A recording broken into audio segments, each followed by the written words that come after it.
Monday, everyone. Welcome to the Light Gate. We are coming to you live, or actually in pre-record, from the beautiful city of New Orleans in Louisiana at the United Public Radio Network at 107.7 FM and the UFO Paranormal Radio Network at 105.3 FM. We're on Facebook, we're on Roku, we're on Rumble, and we are on YouTube. We'd like to thank our sponsor. We have a sponsor on our network. It's Carnation. We love you very much. I want y'all to give them a go.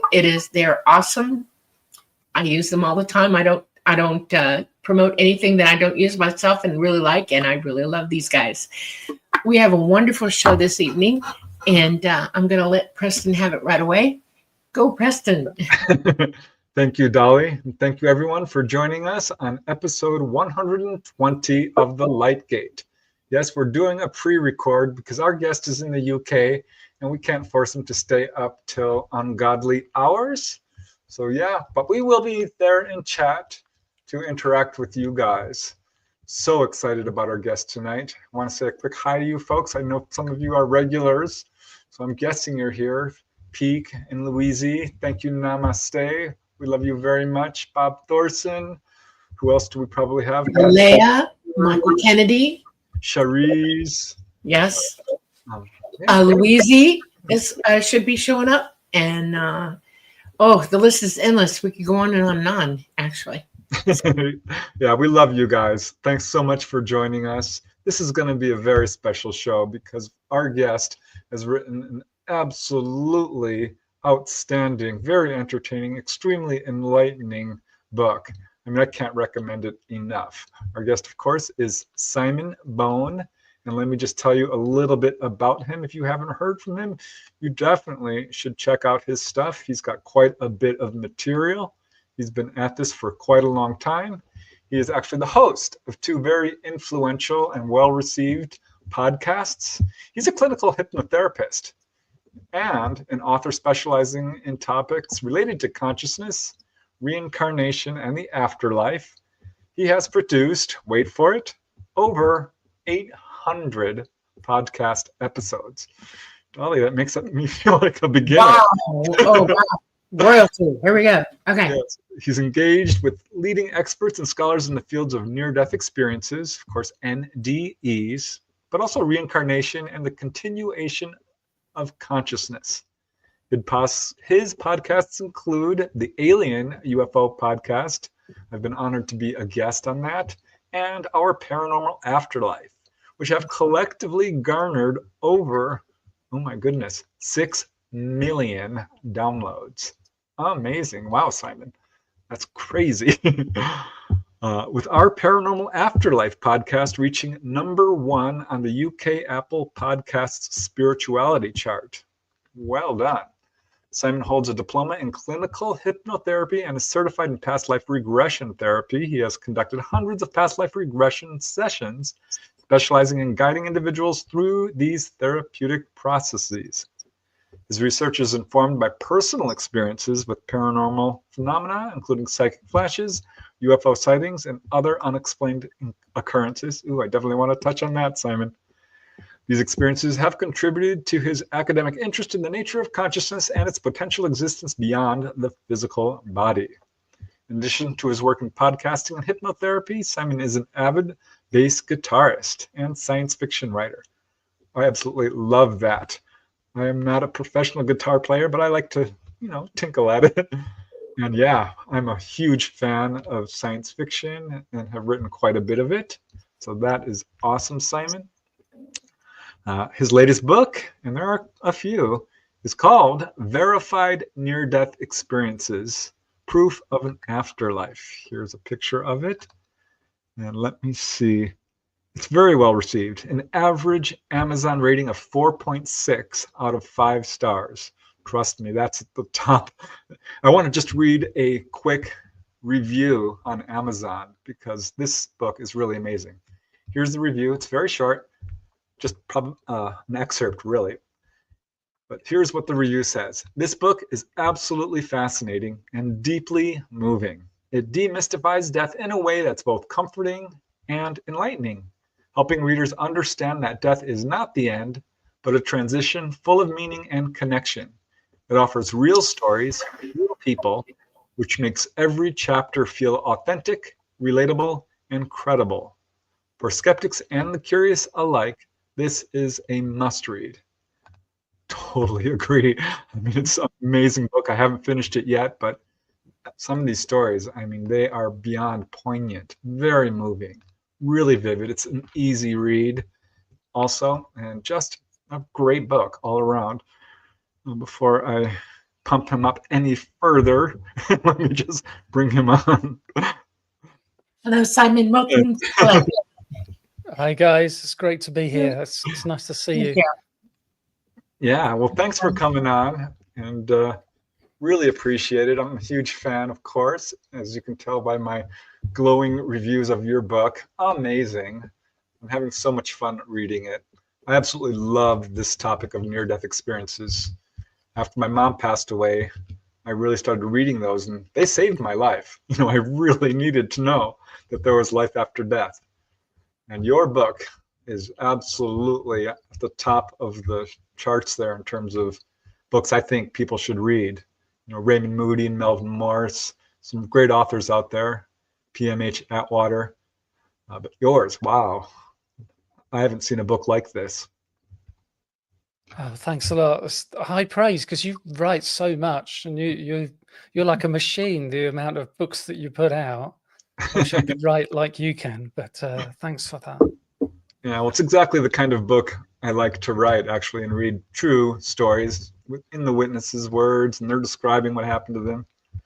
But before we get into it, as I warned you in the green room before the show, I love to talk to our guests and ask them what they were like as little kids. You know, were you skeptical of UFOs, the paranormal, life after death? What brought you to where you are today, to researching the subject, doing podcasting, and writing this amazing book? Yeah, but I used to get books out of the local public library when I was 10 years old. Anything I could get about unexplained or supernatural stuff. So it could have been Bigfoot, ghosts, UFOs, anything. That would have been about 1976. So you're showing how old I am. Definitely no internet around in those days. And over time, I just got more and more books as the years passed. And Raymond Moody's book, I think, was 1976. It was published, but I didn't get hold of it till the 80s. But that was really interesting to me. But then I was also reading other books over time, like Batty Andresen Affair and Travis Walton's books. Right. And also, I used to go to the College of Psychic Studies in London, which was set up by the Society for Psychical Research about 140 years ago. And they had a fantastic library. And I wasn't a student there, but you could go there and learn mediumship and psychic stuff, channeling, past life regression. So I would go every couple of weeks, and you could pay a little bit of money, and the students could practice on you, their mediumship or what have you. It was always a thing for me of investigation. It was never that I was trying to contact a deceased loved one. It was, I would go just to see what came up. I was fascinated, and things would come up that you just can't explain how they could know that. And it was about 1987, I was taken through a past life regression, and that was quite an impact on me. And I just seemed to go straight into it, very hypnotizable, and had a strong connection to this past life. And so wait, can you elaborate? I'm intrigued. What past life did you remember? Okay, well, it started off where I saw myself as a little girl in a park, and there was a dog running around, and there was the mother and father there, and they had a pram with a baby in it, and I just knew who they were and that this was our pet dog. And while I was lying back on this sort of bed in this room, I snuck my eyes open a little bit, and it's almost like I could see little feet where my knees were, and I could feel the grass between my toes as I was in that park. And it was a bit of a weird park because it was on a very steep slope. It was like this. And you know, town planners would look at that area, and the last thing they'd think is, oh, that's great for a park, we'll put one there. But a couple of years after this regression, I was in a place in North London I'd never been to before, and there was the park. exactly as I'd seen it in the regression. And the buildings around the park were exactly the same as the ones I saw in this regression. Wow. But then from there, we moved forward in that past life, and I saw myself as a nurse in the First World War. I was in France. There were all these soldiers coming off the front line with these terrible injuries. And I can remember the scene of this, how busy it was, how they'd be streaming in and we'd be running around like crazy. I also have a very strong sense of smell, where it was almost like I was on the night shift and we were in this big canvas tent with maybe 4 or 5 beds going down each side. And there were these oil lamps there.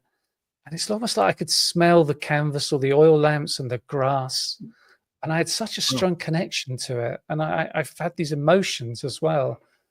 This feeling of being annoyed with my clothes. And this is not a feeling I would ever have, but the skirts were very long, right down to the floor.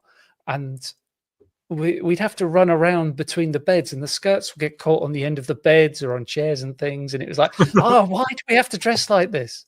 So I had that anger, but it felt like an old anger, like this had been annoying me for a while. But it was the first time for me in that regression. So that was weird how I got that connection to that. And do you feel like that lifetime affected your current lifetime in any way? Is there any connections there? I don't know, because I take people through past life regression therapy, and we look for past life stuff that comes through into this life. And I've never done it for therapy. I've always just wanted to see what came up. And so moving on from there, I started reading books like in the 90s with Bud Hopkins and John Mack and all this near-death experience books that were starting to come out, as well as other things I was interested in. And my interests did start to go down 2 different roads. On the one side, afterlife, on the other side, UFOs. And in those days, they didn't really connect up. People weren't seeing the links between the 2 sides so much, which is becoming more and more obvious about how it's something to do with consciousness and this high strangeness stuff that shows up. And then I had a UFO sighting, and I had psychic experiences and another UFO sighting. Wait. I love UFOs. What happened with your sighting? Well, one of them, I was gigging with my band in a town west of London, and it was a Sunday night blues thing. And we finished and packed up, and I had all my gear in the car, and it's 1 a.m. on the Monday morning. I'm driving back into London on this motorway called the M40. And I remember noticing there were no other cars on this stretch of motorway, which was weird because it's heading into London, so it's always busy. And up ahead of me, there was really bright light coming off this empty field. And I drove this stretch a lot. I knew that was an empty field, and I thought, that's odd. And I slowed down to like maybe 5 miles an hour, checking my mirrors, no other cars around. And just as I got to this point where I could see what was in the field, I saw this craft about the size of a big house, shaped like a rugby ball. It was 25 feet off the ground, 200 feet from me. It didn't move an inch the whole time. It was completely silent. It had many, many red, like pin spot lights across one half of the bottom of it. And then a really powerful spotlight coming out of the other end, pointing at the ground. And I think back about that now and how it's a kind of thing in society or social media, this image of alien abduction and the light coming out of the UFO and the person being like a tractor beam taking them up. What year? This was about 92. So, I have wondered, did I see an abduction in progress? Also, I've wondered, did they let me see them? Were they there on purpose so I could see them because they were trying to give me a message? I'm not saying that I'm special or anything. Maybe they do this to lots of people. It's like on some kind of a path, like a spiritual path, and every now and then something happens, takes you the next step along the path, and maybe they thought now's the time for Simon to move another step. Or you might say, get a kick up the pants and say, look, pay attention, things are happening. But yeah, so I was doing like 5 miles an hour and I was leaning forward over my steering wheel, looking up at it. And eventually I got past where I couldn't see it and I increased my speed and went home. I knew enough to check the clock and there was no missing time. And You're sure about that? yeah. Because I And mean, there's a couple of red flags there with no other traffic on the road. That I hear that quite a bit when a person has an onboard experience. And when something is that close, I mean, that's pretty unusual. What is it? Yeah. Was it hanging? Was it on the ground or was it hanging in the air? Did it move at all? It was in the air. It's in the air, just above some trees. Okay. Wow. Was it stationary? Yeah. Completely silent. And it's that thing you go through a mental checklist. You think, is it a hot air balloon? Is it aircraft? Is it a helicopter? I couldn't see it was any of those. Skin of it. In other words, was it mostly lit up and you were seeing the light of it with other lights? Or could you see the skin of it? No, I wouldn't say I could see the skin of it. Okay, so it was nighttime. And yeah, the red lights underneath it were very bright. And they may have been too bright that you couldn't quite actually see the skin of it. Okay. Did you ever dream about the incident? I'm curious. That's another. No. Okay. So you really didn't receive any mental image from it, no message, none of that. You just saw it, and you didn't see it take off and leave. I just drove home. I didn't see them leave. Yeah, and I hate to tell you about what you saw. You didn't see a UFO. You saw an engineered craft. And you're describing one exactly, one of the types that I know about. Exactly. Oh, okay. And that's interesting. A little disappointing as well, but I suppose. The governments of the world have been back engineering for quite some time, and that is one of the specific type that they have engineered. Okay. And the three things that you can notice is that it's not moving rapidly, it's not dipping, it's not wavering, it's not doing any of that. It's sitting static in the air and it's holding altitude, even though you can't hear it. Okay. And you passed it by. No UFO, no ET can do that. They have to, they're constantly maneuvering, they're constantly going away or coming in, and they would not stay that low to the ground because the electromagnetic radiation that they produce, the EMP that they employ to, the energy they employ would have knocked out the entire city, including your car. There's no way that was a UFO. No way. I do find it interesting though, that you're near London and that happened. That's a biggie.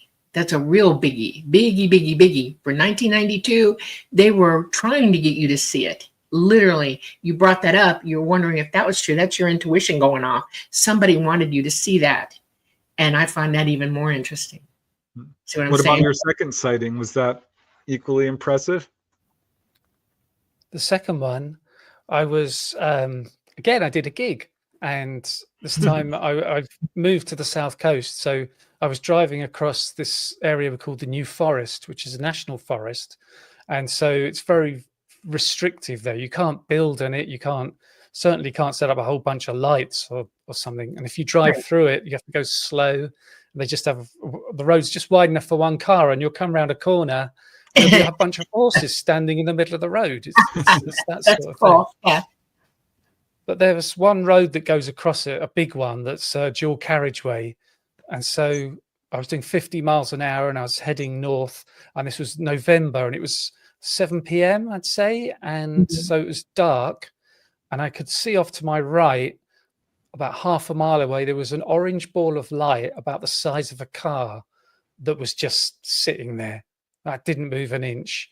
And there were so many cars, there wasn't the opportunity to stop and take a look at it. But I was going along long enough that I could keep, look at the road and then look at it and then look at the road and then keep looking at it and staring at it. I know that. I wonder how many other drivers saw it. Wow. Did you feel like it was pacing with you? In other words, as you're going along at 50 miles an hour, you would have cleared it within 2 to 6 seconds. Okay. You would, less than. Depending on its distance. I don't know. Because it was half a mile away. Half a mile. Okay. Half a mile away. And I'd say because there weren't. How high? Sorry. How high It up? was Like 30 right in your to, driver's window, your passenger window? You saw it that level? I'd say it was about 30, 40 feet, maybe 50 feet off the ground where it was. Because Okay. I went over to that spot a few weeks later to see what was there in case there was a building or something, but there wasn't. There's just trees there. And I imagine it was just above the trees that I saw. That weren't very Above the trees. tall. Okay, that's important to know. Above the trees. Then you were seeing something that was way higher than you realized. You were far enough away that you couldn't get the declination of it properly. That time and distance makes things look lower to the ground than they really are. They're really higher. And the orange, the fact that it was all orange, that is a UFO. You saw one. That's real.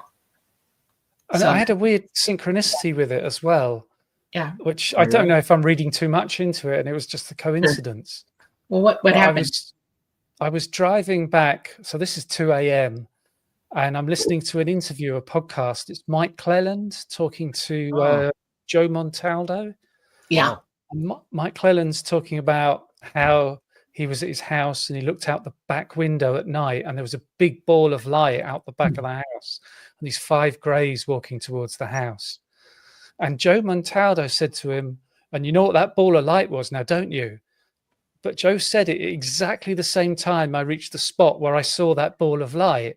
So it was Montaldo was saying it to me. Wow. I'm going to be talking to him tomorrow. I'm bringing that up. I'm not kidding.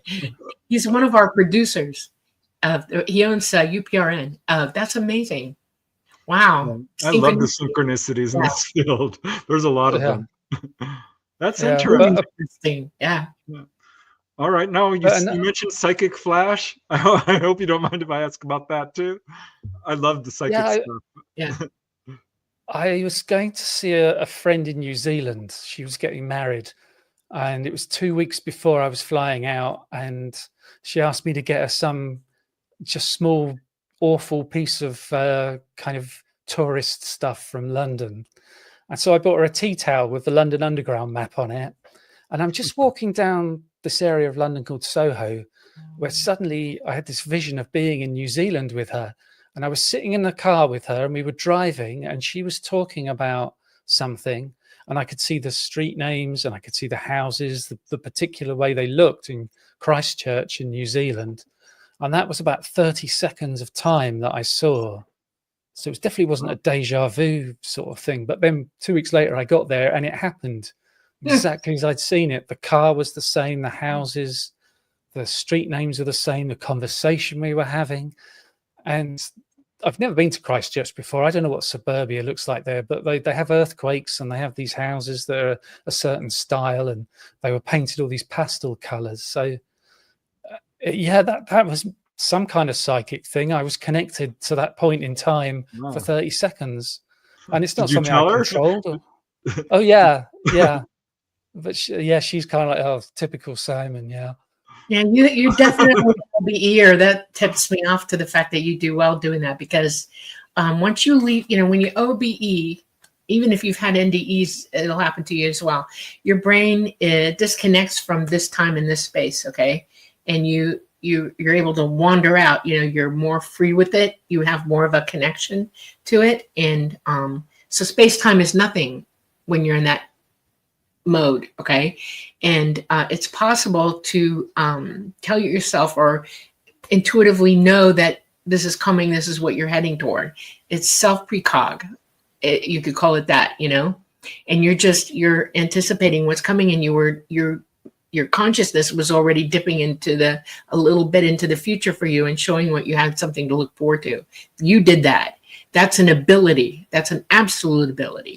And I bet it happens to you more than you're talking about. It's, I'm not kidding. It'll come in dreams sometimes. You'll dream about things and not have a lucid one, but it'll be dreamlike, and then, or you'll be doing something, suddenly you'll go, oh yeah, that's just like it's very cool. I love it when that happens. It's an absolute intuitive ability you have. That's really good. I'm impressed.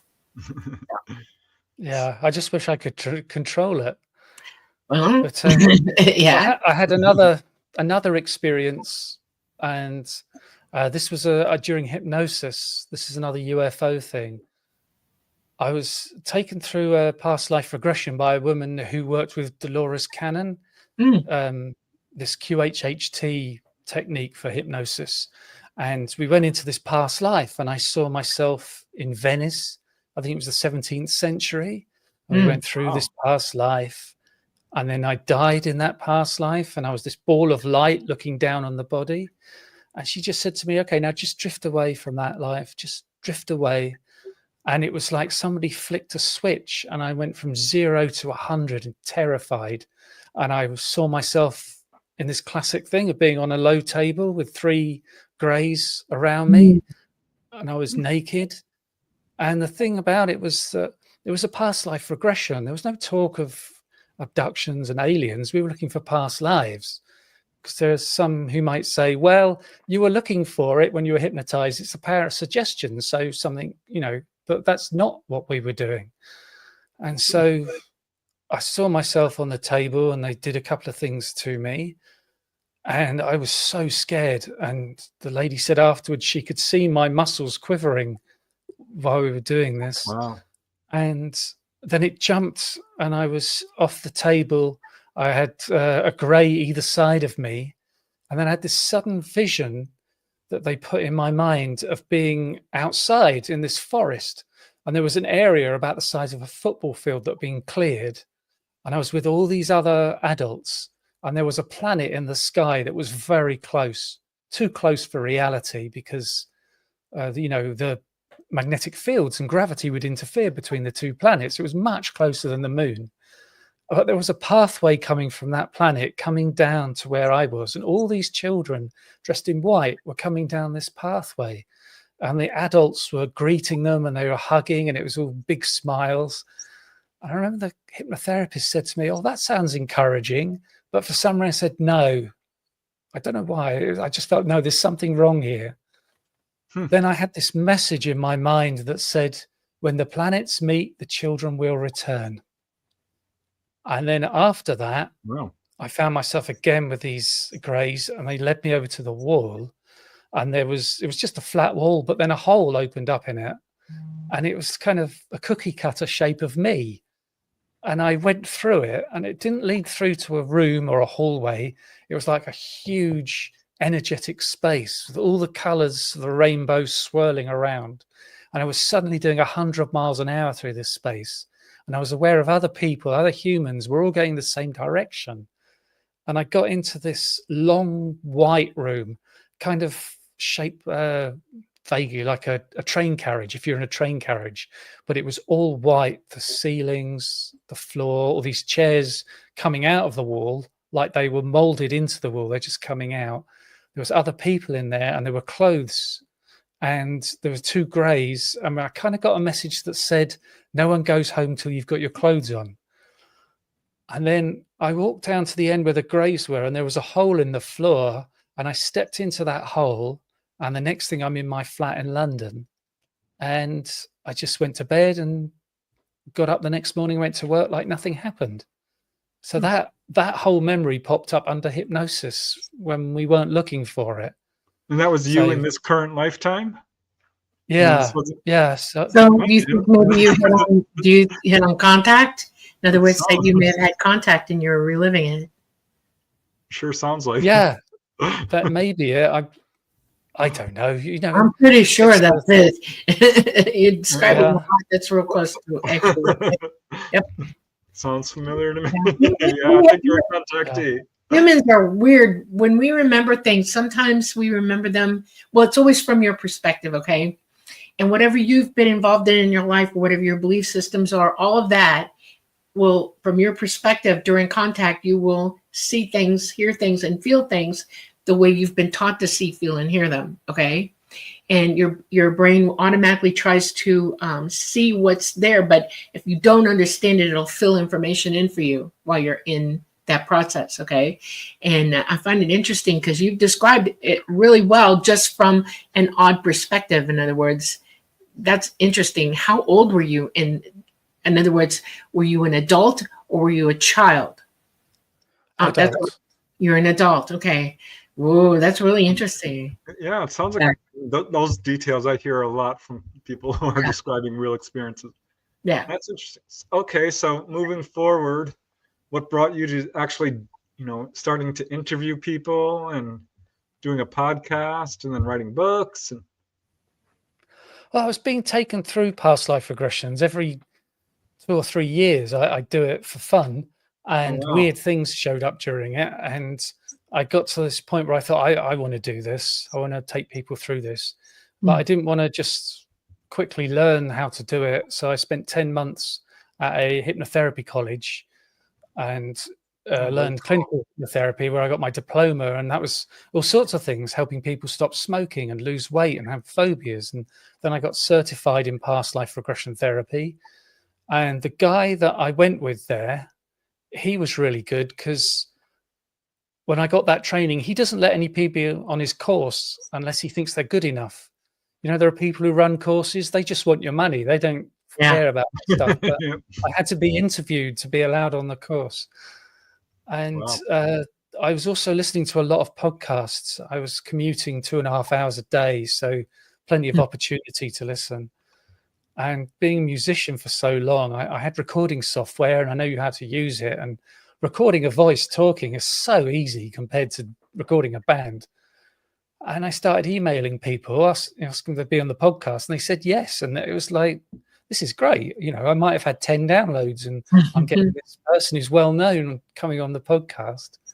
And which podcast was first, the UFO one or the paranormal? Oh, that one? was the paranormal one. Oh, And okay. so I was always worried about whether I've had enough questions and I knew what to talk about. So I would read their book.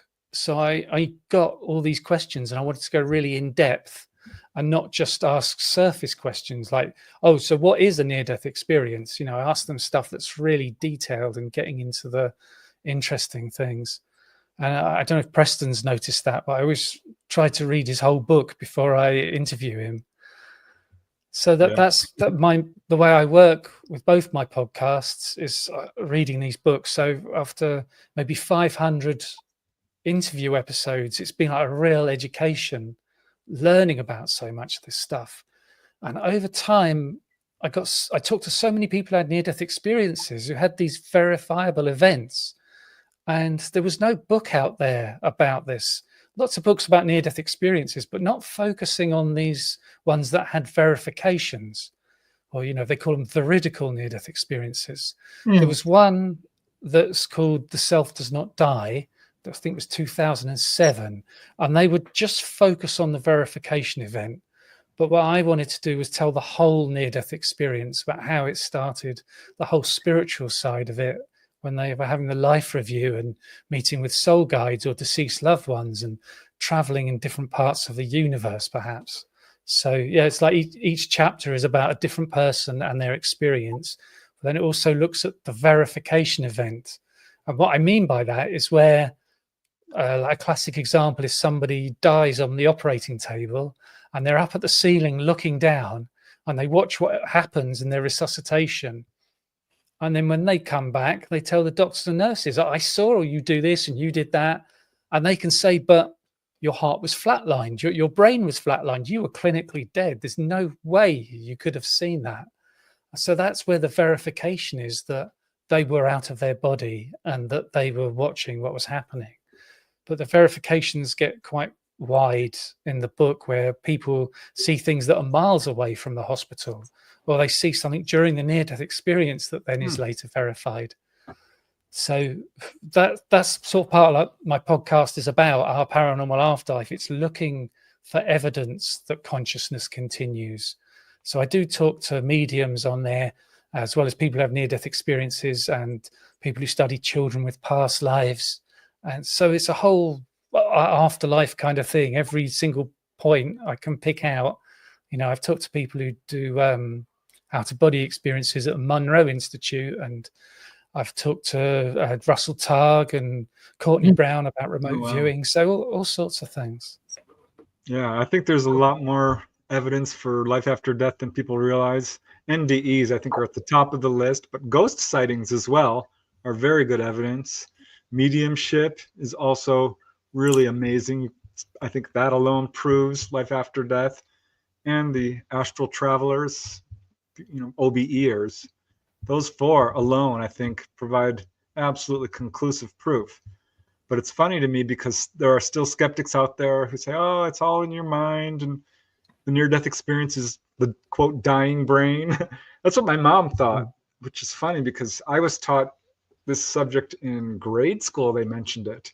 And even back then I thought, that can't be the explanation. This doesn't make sense.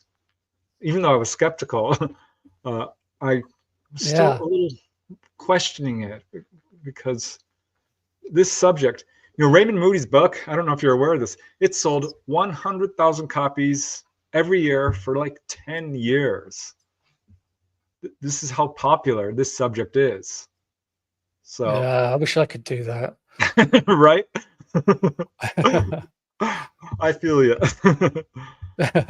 So yeah, but I was going to say that the people don't know about really say how mediumship works for the medium, what they're actually doing and how they process the information that comes to them. And then I found these amazing things within physical mediumship, stuff that just sounds like Harry Potter magic in real life. And shall I tell you about one of these things I heard about? Yes, please. Yeah. Yes. This was for all the Leslie muggles Kane. out there. This is Leslie Kane that told me this. So, she's a New York Times journalist, a serious person. Yeah. And this was the last chapter in her book, which is called Surviving Death. And she said it was so way out what she described. She didn't want to risk putting it at the front of the book and people would think she's too crazy. She had to lead them to it. And there's drawings of it in the book of what she saw. But she was with this physical medium in England called Stuart Alexander. And he was attached to a chair. And it's dark, but they had a red light underneath a small table with a glass top on it. He was cable tied, his wrists onto the arms on the chair, his legs to the legs of the chair. He had fluorescent strips on his knees and his arms. And either side of him, there was a person holding his hands.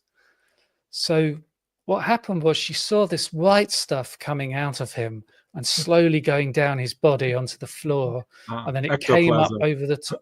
Yeah, came up over the top of the table and it came together and formed a hand. And she heard a voice up at the ceiling say, "So, are you going to shake my hand?"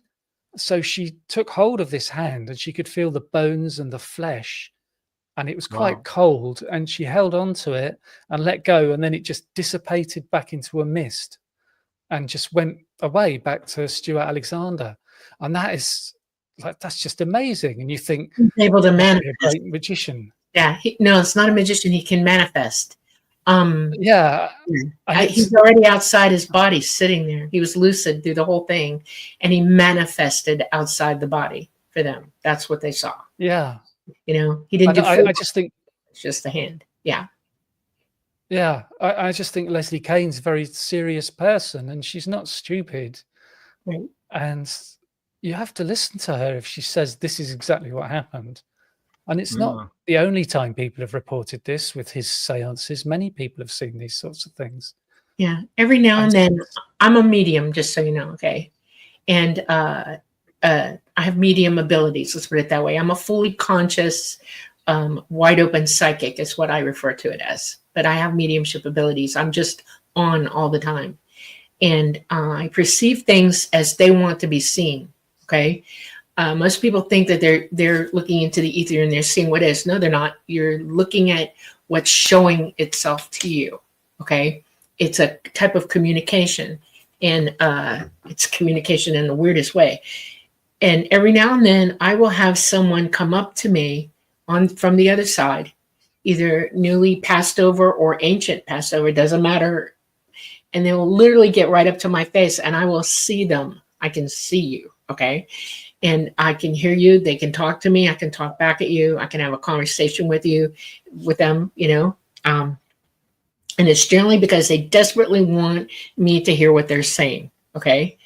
And it's never anything like, oh, the diamonds are in the top drawer in the closet in the jar that twists a certain way and it's buried in the wood or whatever. None of that.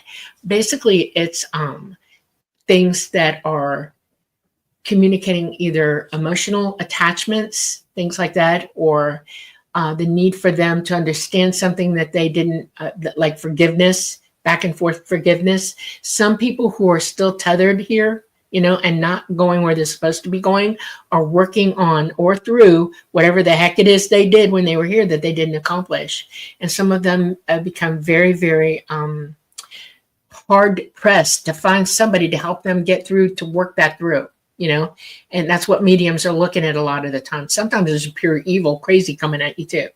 And I'll give you, for instance, Patrick OBEs, and he wanted to prove to himself that I could OBE. And Preston, you said Patrick, you mean me? Preston, yeah. I guess he's thinking about me right now. So it's horrible, but yeah. Anyway, he showed up. I was in Florida. Our house had been peeled by Hurricane Michael, and we were in an Airbnb for like a whole month while the house was being rebuilt. And I had the garage room, okay, and there was another room next to it, like an entryway kind of place, but it was outside open. And Preston came looking for me at what was probably midnight his time, but 3:30 in the morning my time, 3 o'clock in the morning. And I unfortunately was on the telephone with somebody who asked me to do something for him, medium. He knew I was a medium, and he called me in the middle of the night and was talking to me. And while I was on the phone with him, this person showed up in my face. And I'm like, who in the heck are you? And it had to do with him. And Preston, suddenly I look, and there he is standing in front of me, grinning ear to ear. And I said, Preston, I cannot talk to you. I have Robert on the phone, and I can't talk to you. And he disappeared. Okay. And the next day I called him, because you can't let that go, right? I wanted to verify that he knew he was there, blah, blah, blah, blah, blah. And he's talking to me, and I'm just talking nonchalantly. And then I finally said, I saw you last night. He goes, oh, really? What did you say? And I told him, and he said, oh my God. What he heard me say was, I'm being robbed. I can't talk to you, but I talk funny, and that's probably how he heard it. And it upset him so bad, he went back. Okay. But the point is that here's this person, entity, trying to get to me, to get to Robert on the phone with me. She's his half-step grandmother. Okay. He has a half sister who she just died like 3 days before this phone call. And I said, Robert, who's the lady? Who's the old woman? And he said, what do you mean? And I said, she is in my face. She will not be denied. What the heck's going on? I said, she said she just died. And he got real quiet for a minute. And he said, well, my half sister's grandmother died. And I said, that would make your half grandmother, right? He said, well, kind of, yeah. And I said, what was her name? And I said, no, wait a minute. She's telling me. And it was Gloria or something like that. And I said, she has a message for your sister. And he's like, oh. And I said, just relaying the message. And he said, what? And she said, for her not to be upset anymore, to stop crying, to get up and move her butt, start eating again, and be a person. That's what she wants her to do. And he got even quieter, and he started crying, and he said, yeah, this is killing her. She can't function at all. And I said, well, the grandmother's upset about it, and she wants her to stop. And he said, okay, I will tell her right now. And I said, yep, hang up and go right now. Call her up and tell her. And I described her to him to a T. I mean, I had her full body. I could see her, as she was. When she left, she turned like into a giant white light and left. And I think she went to where she was going to go. She wasn't here anymore. Okay. And this is just one interaction I've had in my entire lifetime. And I've learned that when you're psychic, all psychics are mediums, is the point I'm trying to make to you. Whether you realize it or not, you have that ability. It's innate in you. It's part of the spectrum. I think everyone can do it. Absolutely. Yes, exactly. Yeah. I find mediumship so interesting. Yeah. I've talked to a bunch of psychics, and they can always read me. So, but I'm curious as to how you started to decide to, write books about this and really started to dive deep into near-death research. That's a good point. Yep. Well, it was that thing where there was only one other book that focused on verification, and that was 2007. And so I thought it'd be a good idea to do another one, and I didn't want to do it like they did. And I talked to so many people who've had these experiences on my podcasts. So I set up Zoom meetings with them, and I talked to them about it. And so I wrote the chapter, and most of the people in my book I have talked to about what happened, and I sent them the chapter before the book was published, and they checked it for accuracy.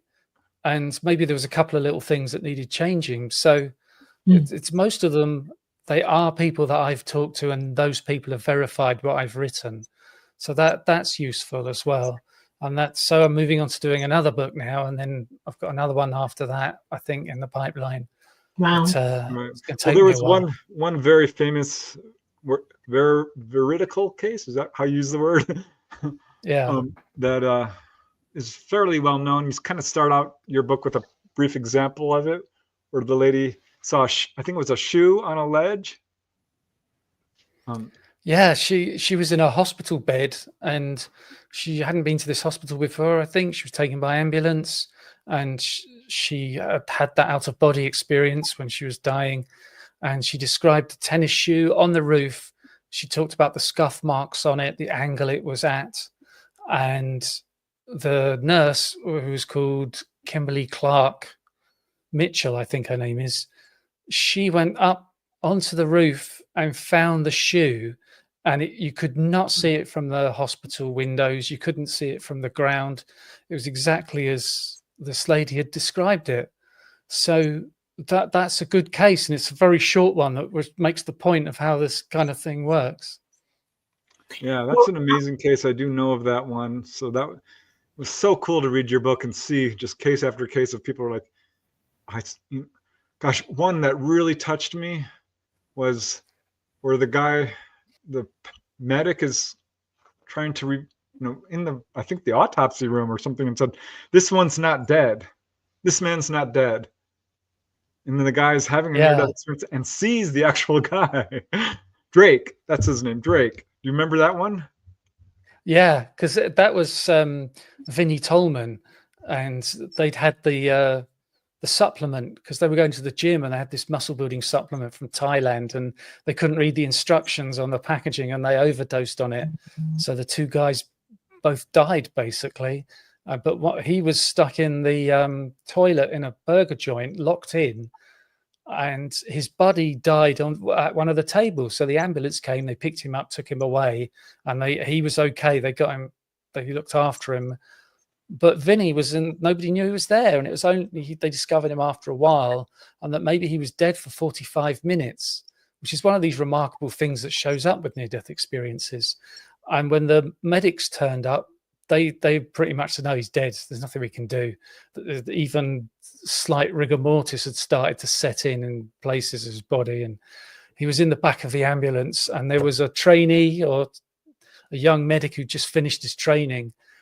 And Vinny said this energy came through the ambulance, and Vinny said he was like in spirit form sitting on the chair opposite the medic, and his body was in between them, and this force came over his shoulder, went into the medic, and this voice said, "This one's not dead."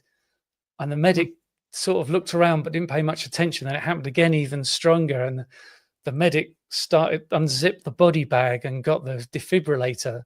And the guys in the front started shouting, "You can't do that. You know, you're not allowed to do this on dead bodies." But he carried on, and then he got a heartbeat. And so the guys in the front suddenly panicked, and one of them got into the back of the ambulance, started to help with the resuscitation.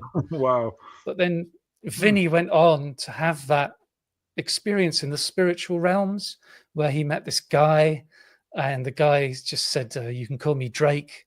Because first of all, Vinny saw him, thought he looked like Jesus, and he said, "Are you Jesus?" And the guy laughed. He goes, "Are you God?" And he laughed again. He goes, "No, you just call me Drake." And he took Vinny on this tour of all this afterlife stuff. But when Vinny was resuscitated and came back, a few months later, he went to see his grandmother in her hometown, and he went with her to the town hall, and they showed this film of notable people in the history of the town, and his face came up on the screen. And Vinny was shocked about this, and he noticed the surname of Drake had something to do with his family line. And so later he said to his grandmother, "Who was this guy that came up on the screen?" and his name on the screen wasn't Drake, it was something else. And she said, "Oh, you mean Grandpa Drake?" So she kind of verified the name as well as him verifying the face that he saw on the screen. And so, I like that one. That's where it's a different type of verification from the out-of-body experience, seeing something. Would you say that one of the reasons that you do this? I'm curious about what niggled you as a child to start picking up paranormal books and reading them. What was the catalyst for that? Just curiosity, or do you have some memory or something when you were younger that sent you in that direction? Not really. I have some weird experiences, but nothing I'd say sent me on that direction.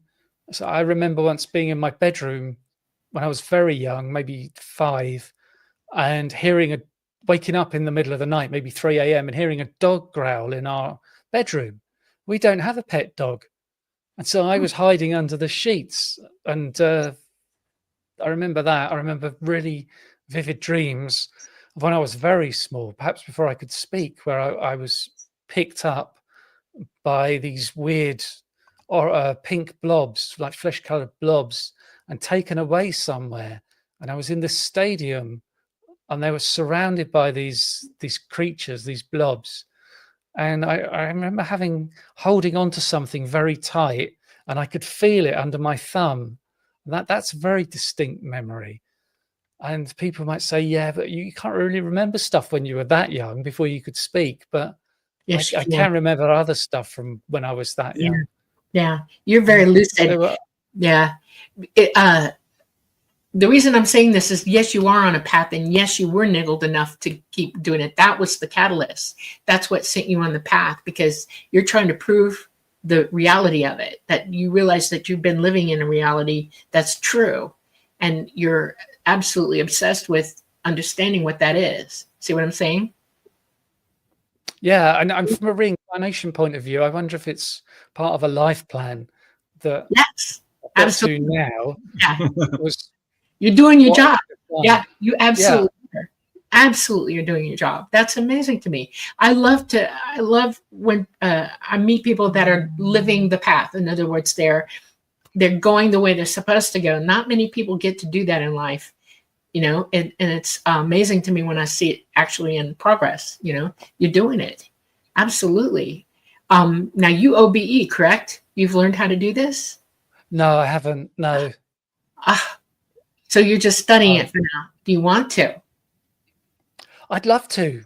I would imagine. I can imagine doing it the first time and freaking out and shooting back into my body, because that happens. I talked to somebody who's trains the Monroe method, and they told me about their time at the Monroe Institute. They went there several times and did all these different programs, and described how they do it with this kind of like binaural beats sort of thing. No, you don't really need that.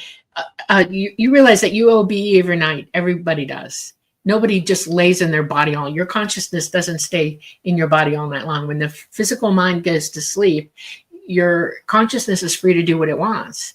And its very nature means wander around and go look at stuff and do things. And people see these things happening in their sleep, because you do communicate back to your physical mind as dreaming, and you have phantasmagorical dreams, or dreams of purpose, or dreams of messaging, that kind of thing. It's the connection to consciousness when you're asleep at night. Okay. And so you're already doing it. You just have to purposefully do it, lucidly do it, I've got a little guide. I'll send it to you. Yeah. Yeah, that'd be great. This is what's interesting to me, because near-death experiences follow a pretty set pattern, where they leave their body, they go down a tunnel, they meet deceased loved ones, they get a message.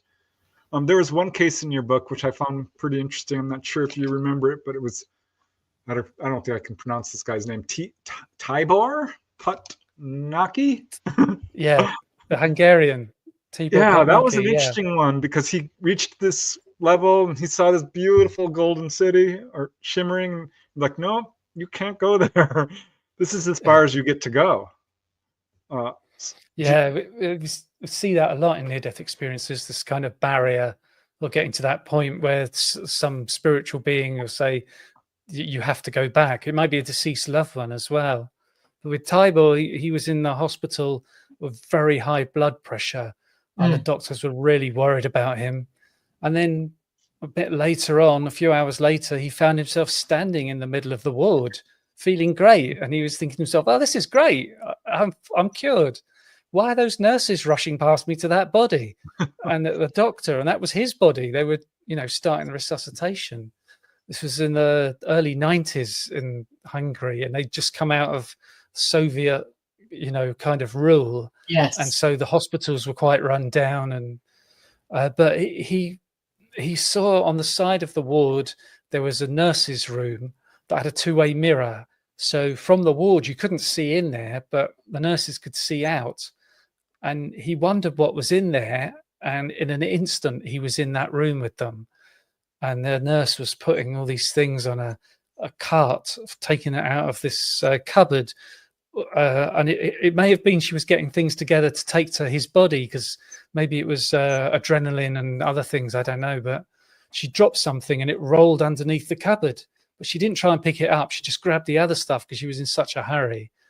And then there was a nurse in there on the phone with her husband, and he could listen in to her conversation with the husband. And he could hear both of their voices, and it was almost like he could hear both of their thoughts. And she was getting a bit annoyed with him. Their children were ill, and he needed to call the doctor, and she was telling him where the doctor's phone number was in their phone book. And he couldn't find it because, before mobile phones, we used to write our phone numbers down in phone books, and we had our own little thing that we could look them up in. And then Tybor thought about that, and then instantly he's in the apartment with the husband. And he could look around the apartment and see the furniture, the books on the shelves, the carpet. And he noticed the husband was wearing socks with lots of little animal pictures on them. And he said he thought to himself, "What kind of a man wears socks like these?" But so he went on and had this whole spiritual experience. But then when he was resuscitated, the doctor came to him and said, "So you were dead for 9 minutes. What happened?" And he described the nurse's room next door, the item underneath the cupboard, and the doctor went in there and he found it. And the thing was, Tybor could say what was written on the side, and he even got the serial number correct for this item. And so they found the nurse that was on the phone, and the doctor said, "Do you know this man?" And she says, "No, never seen him before." And they talked about the phone call, and she confirmed the content of the phone call was correct. And so the doctor went to her apartment, and he saw it was exactly as Tybor described it. And when he returned to the hospital, the doctor was holding those socks with the little animal pictures in his hand. I love this. This is so crazy. You can't make a detail like that. You just couldn't. Yeah.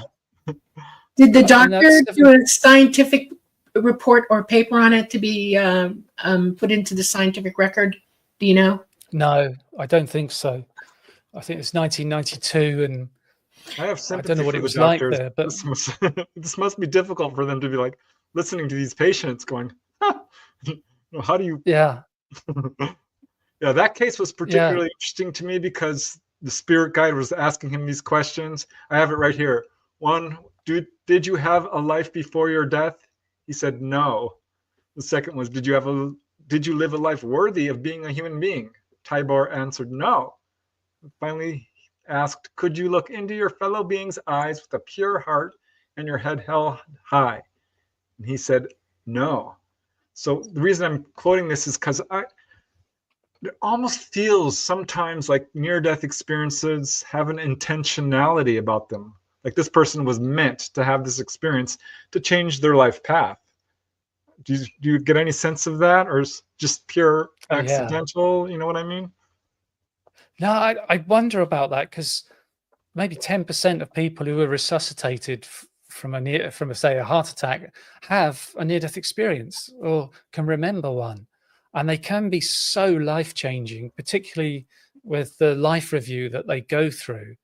And there's this statistic that 70% of people who have an NDE get divorced because they are just changed so much.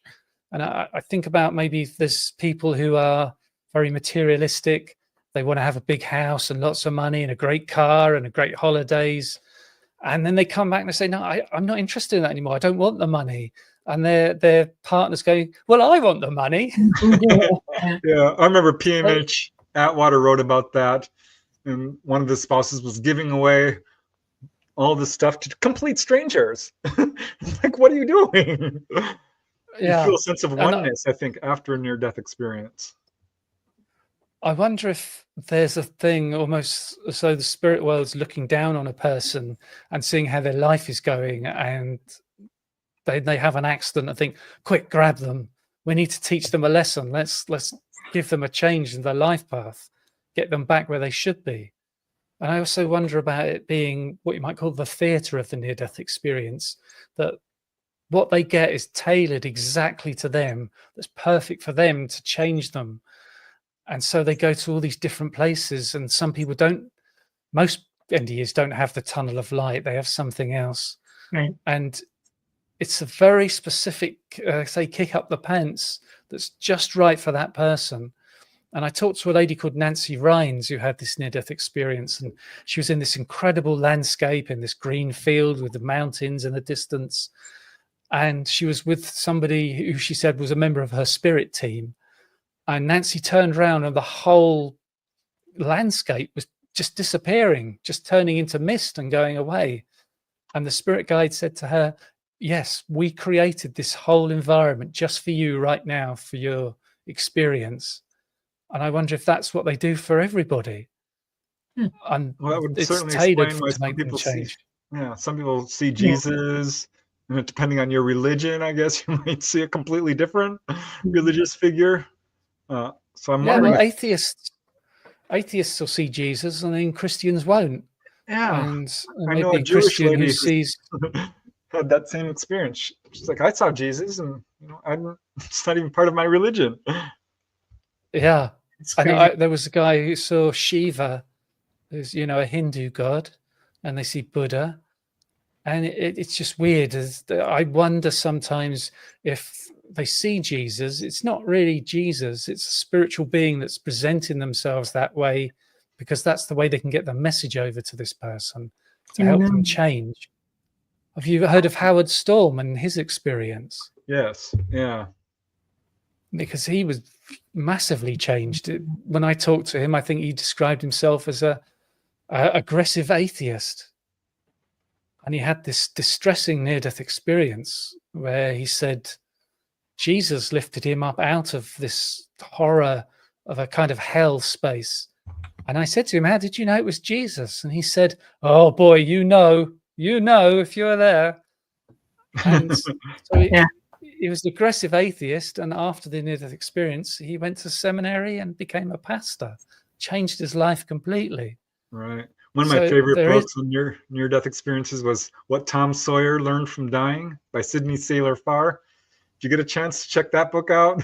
Really cool.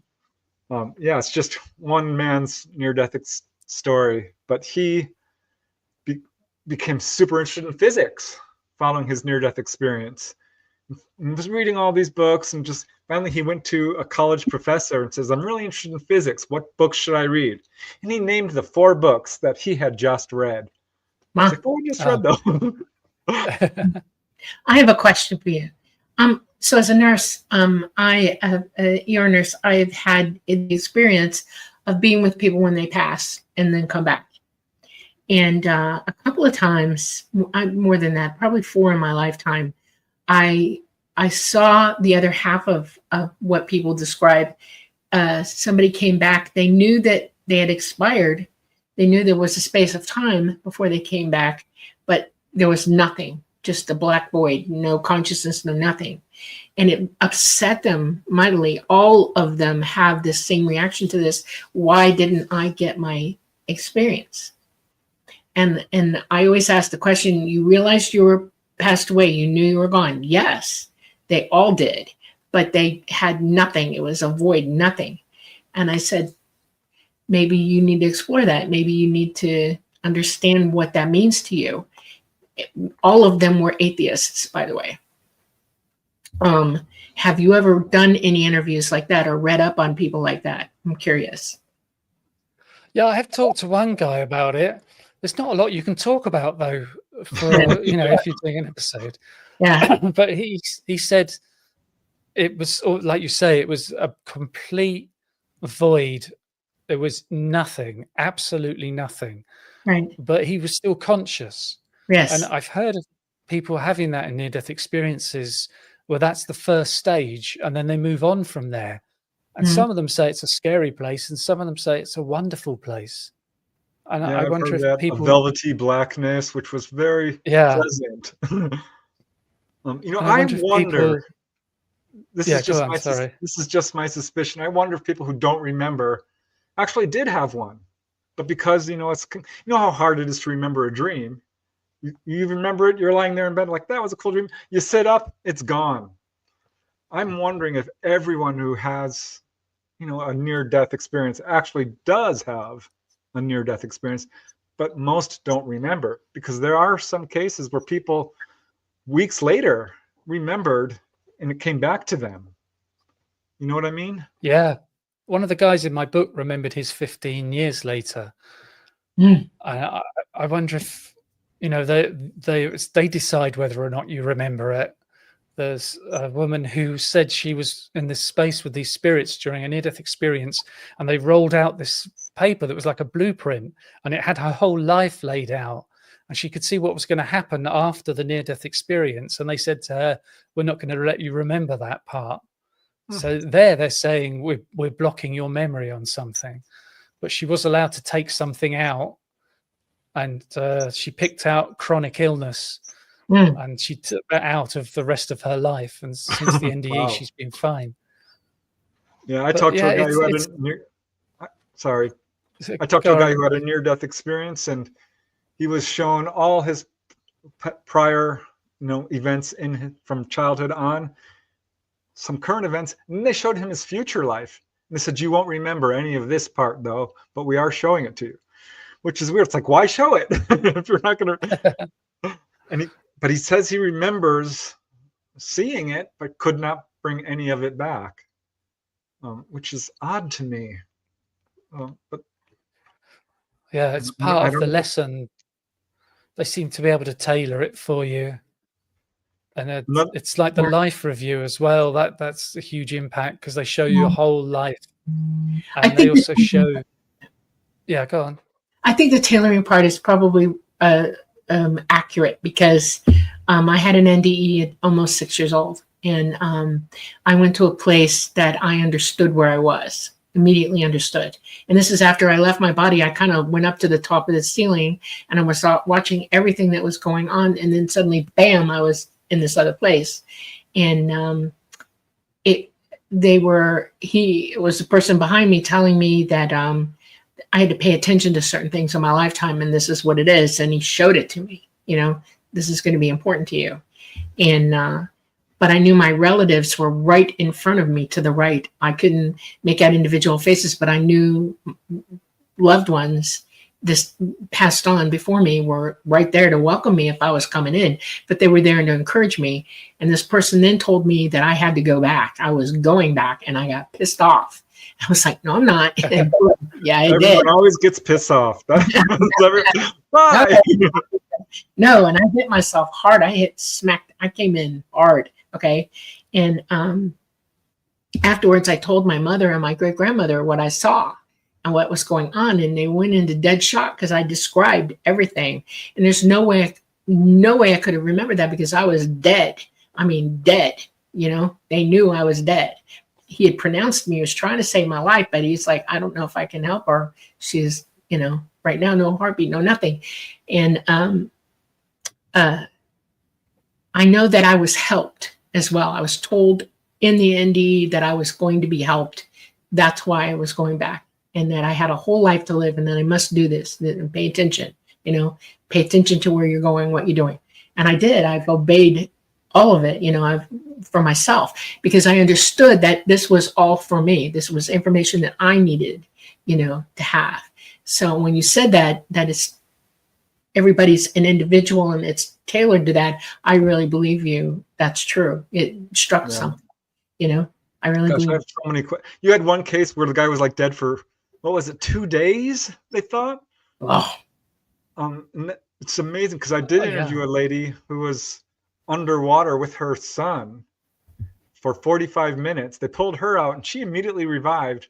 Her son was in a coma, but she started talking to these angelic figures and they said, we can cure your son, but what you have to do is have 100 people or something like that touch him hands on and give him healing energy, which she did in the hospital. They're like, no, he's brain dead. He's not going to come back. She kept bringing in people, friends, family, anybody to just touch her son. And he revived, made a full recovery. So there's this weird healing aspect as well. Like real quick, I have a family friend who had a near-death experience. She was very young and had terminal cancer. They expected her to die. She did die, came back. Her cancer was gone. They couldn't find it. So Yeah, that's something that shows up, miraculous recoveries. And a couple of people in my book say the doctor nicknamed them Miracle Boy or something like that, or the nurses would come and see the lady because she had a reputation. And there's Anita Mojani wrote her book about it, how she had terminal cancer and she came back and it disappeared. It's amazing. And you wrote a book about UFOs and healing as well, didn't you? Right. There's another weird connection there. And it's funny, speaking of past life regressions, I've got a bunch of books on that behind me too, because I find it fascinating. And people who have had a past life regression come back and they have a healing from eczema because they remembered in the past life they were burned or something. So a past life regression. I had a client like that. Oh, really? Yeah, a woman, she's in her 50s, she had eczema on her leg and she tried everything through her life to get rid of it with doctors and all sorts of things. And we saw in a past life, she was hunter in a forest and this old bear trap came up and grabbed her leg exactly where the eczema is. She emailed me later and said, the eczema's completely gone now. It's cleared up. Oh, I'm getting chills. That's funny. I brought up eczema and that's exactly, wow. That's amazing. So I want to dive deep a little bit into the life review. This is, to me, is one of the most fascinating things because I talked to a lady who had a near-death experience and she said what mattered most in her life review was the little acts of kindness she did. And I'm like, what ones? Can you name an example? And she's like, yeah, once I got out of my car to help a little old lady carry her groceries across the street into her apartment. She said these angelic beings were like, that made the most difference in her life, knowing that somebody cared. And real quick, another man I interviewed about his near-death experience wouldn't talk about anything except the life review. And he was crying because he says, I wasn't a good guy. I was a bad guy. I was not nice to people. I was just mean. And I felt every mean thing I did to each and every person. I felt their pain, their lack of confidence. And he says, not only did I feel their pain, they hurt other people because of how I hurt them. So I felt the pain of all the people they hurt. And he said it branched out to hundreds of people. And he had to feel all their pain. And he said, if people knew how bad your actions will affect you, you would never, ever hurt anybody ever again. Just went on and on about this. So to me, I'm just asking, like, what do you think of this idea that we're so connected, we're feeling each other's feelings? I saw that I've got a number of them. Cases. Yeah, there's a number of them in the book, and people have different ways of experiencing them, but they all pretty much say that exactly as you said. It's about the kindness and the emotions, and they sometimes sit there and they see these terrible things they've done, but they may have their spirit guide with them or somebody who's on their side. They're not judging them. Like there's this idea that when you die, you get judged by God or something, but they all say there's no judgment in the afterlife. You go through that and you experience it, and it's really you just judging yourself. And I think this is one of the things that makes so much change in the lives of near-death experiencers. Because Tybor Putnocki said he was awful. He grew up in an orphanage and he thought everybody hated him, and he just had a terrible way he treated people. And there's a guy called Malcolm Nair who was in my book, who was terrible, a drug addict. And he said when he had his near-death experience, he left at a party at 2 a.m. He was very drunk. He'd been taking drugs. He got in his car and started driving. He was taking mushrooms. He said he had them in a bag and he was eating them like a bag of chips, just taking them out and putting them in his mouth, and eventually crashed into somebody's house at 70 miles an hour. And it completely changed him. Hopefully he stopped doing drugs. Man, oh Yeah. man, that's crazy. Well, one of the things that I learned from ETs are, and my father too, who was a contactee, for every action there's an equal and opposite reaction. Okay, and we're put on this place. We come here to learn certain principles, and there's a few foundational principles to conduct our lives and become wise. Learn all that is learnable, so we become wise, and then we can employ that knowledge and go up to the next level that we're supposed to go to, attain higher consciousness and ability. And he said they taught me that we actually pay our karmic debts while we're here, mostly, because whatever we do comes back and visits us one way or another. Not everybody sees it, but the person who does commit that act or do that thing does reap the reward of whatever that is, good, bad, or indifferent. And during life review, and this is what I remember, because I was only 5.5 years old. My life review was not substantial at all yet, okay? But I was asked 3 questions, okay? And they were very personal to me, and I'm only going to say it now because it's come up and I'm thinking about it, okay? First question I was asked was, am I happy? Am I happy? And I'm 5.5 years old, and yeah, I am happy. I'm happy. I'm happy. I have everything that I need. I understood that need was better than want or desire. And then and it came to me while I was thinking that's the point of that question. And then the second question was, do I love? Who do I love? And I thought, well, I love everybody. I didn't have a mean bone in my body. I was only 5.5 years old. Okay. And except I had one aunt that I was mad at sometimes, but that was it, and they said, well, that's something you have to pay attention to. That's important. Whoever you have conflict with, you must resolve the conflict, and it's on you, not them. That was the second question and answer that I got in the review.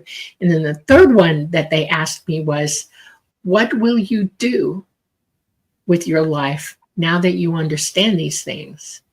And I was like, oh, that was tremendously huge for me to have that said to me. And I never forgot it. I've conducted my life that way. I've tried to understand that I am not alone. I affect everyone. Everyone affects me. And whatever energy that I put out or whatever intentions I put out, I'm affecting everybody, including myself. And it's either going to be good or bad. Take your pick, one way or the other. And that as I go along, because I'm conscious of it now, I'm going to have to do my own little life review during my life, and I'm wondering, does that come through to people who go through NDEs? Do they get those things? Do they actually verbalize them to you or through their retelling of their NDEs? Yeah, kind of. Yeah. They do talk about how it's the small things that can be so important. And that idea of, it's like you said, Tybor was asked those questions about how he lived his life. So I do think that's a big hit from the life review. I don't hear people getting asked questions like that so often. But when you've had that experience, do you feel that in a way you had a much more mature experience? Like the person you were in the experience was more adult than that little girl? Yes, I do. I remembered my prior life to this one, vividly remember all of it. And I know that I brought a lot of that with me. Okay. I was still somewhat living through that person as well. That person was still with me. Okay. It's me, but we were occupying the same place at the same time. And I was very mature. I was very mature, emotionally mature when I had that NDE. And I'm mature ever since. And I often wonder, because I think I understand this. This is why I'm saying it out loud like this, that everybody has a level of experiential maturity. Okay. Because we all have multiple lifetimes. Boom, boom, boom, boom, boom, boom, boom. We've come from here and now we're all the way over here. And not everybody gets to remember everything or experience that consciously, in the physical mind, but your consciousness knows it. It's aware of it. And when you NDE, there's a moment where you totally wake up. You wake up, you know who you are all the way around. It's like the hemisphere is wide open. You know who you are, and you come right into that. I don't know how any other way to explain that. You are exactly whole, consciously whole at that moment in the NDE, and there's no getting away from it. And I'm just wondering if that comes through in other people when they talk about it.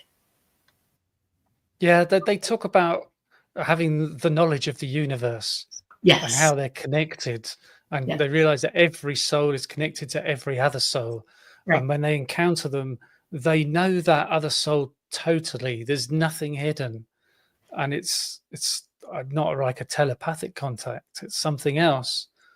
And there's somebody in the book who says they were in this space of darkness, and there was this massive light off in the distance.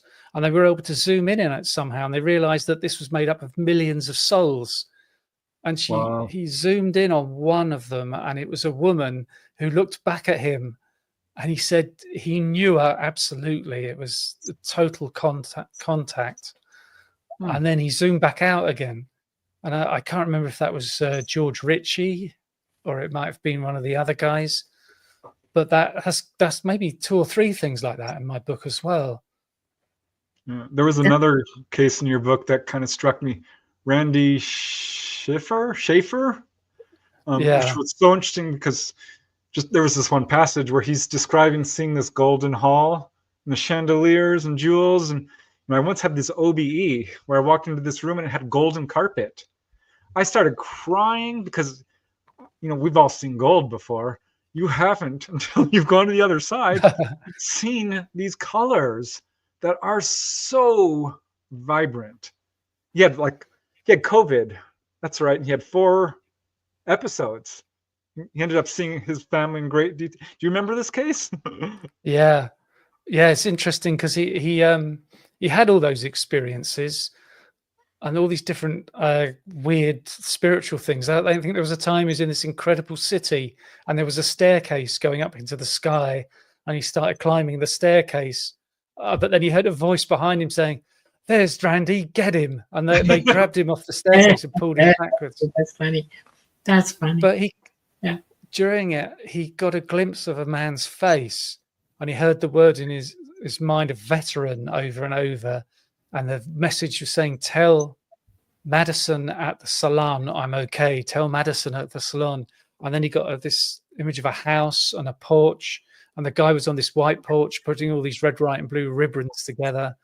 And when he came out of the near-death experience, came out of hospital a few months later, he went to get his hair cut because he found this business card and the name was Madison for this hair salon. And he started talking to her and described this guy, and she was saying that's her grandfather. That's exactly who he is. And he did have a white porch. He was a veteran. He used to make up stuff for like the Veterans Day, or the ribbons and things for the celebrations. Yeah. And eventually Randy was put in touch with their grandmother, who talked about him, and she sent him a picture, and that was exactly the guy he'd seen during his near-death experience. But then there was another part to it where the grandmother said, "This is not the first time he's tried to contact me." And that she said she was, after he died, she wondered if he had life insurance, and she came across this business card for somebody who had insurance. She thought she'll call him and just check it out. And the guy that answered the phone was not in insurance. And he said to her, "What number did you dial?" And she told him. He goes, "No, I'm in California. You got the state numbers wrong." And he said, "Well, what's your name?" And I think she said, "Oh, I'm Kathy in Utah." And he goes, "You're Kathy in Utah?" It was a couple of weeks ago. I had a crash and I came out of my body and I heard this voice shouting, "Tell Kathy in Utah I'm okay. Tell Kathy in Utah I'm okay." And so Wow. it's, that weird thing there is That's the another one chain that's of giving events. me chills. That's she She'd have accidentally to, dials the wrong number. Wow. Yeah, she would have to have misdialed to correct. get that connection to him. Yeah, And so Ah, how would John know, the dead man, Kathy's husband, that 2 weeks before that misdialed call, this guy would be in an accident and John could tell him to tell Kathy that he was okay? because there is no So space time on the other side. There's no linear time frame, and they see and know everything all at once. All at once. And the connection of us is absolute. I mean, we're all absolutely one together, and we can communicate as one, and that's how he did it. It's yeah, I weird. wonder if he's the one that messed up the call and put in the wrong you have digits to on wonder. purpose. So, of all these cases, do you have a favorite or one that stands out in particular? I like Tybor Putnocki because he's got a great story. The Pamela Reynolds one's interesting. That's a famous one that I wrote about in the book because she was, they killed her basically as part of the medical process. She had an aneurysm at the base of her skull, and they call it standstill. It's this process where if they were to operate while she's alive, it could kill her. So they drop her body temperature down very low, and then they start circulating this freezing cold stuff through her, and she is dead. And they have all these, they know her heart has stopped, her brain is flatlined, her eyes are taped shut, and she had these special earbuds made. This is before iPods and things. They were like these wax things that were molded perfectly to her ears, and they played these clicking noises. I think it was 96 decibels, which is really loud, and they're really rapid into her ears. So she came out of her body and watched what they were doing as part of the operation. And then she went on and had this spiritual experience. And then, so when she came back, she talked to the doctors about how they were listening to the Eagles. And she thought it was odd that they listen to music while they're doing an operation like this. And that she got annoyed because the lyrics of Hotel California is you can check out, but you can never leave. And then there's that she described the instruments that were used during the operation and how something went wrong with one of her arteries and they had to change something. And they knew that she was dead through all of this because she's hooked up to these devices. And there was a skeptic who said, well, she probably heard it. She wasn't really dead and she could confabulate and hallucinate things. But her eyes were taped shut. And these clicks in her molded earbuds were so loud, there's no way she could hear conversation or music, even if she was alive.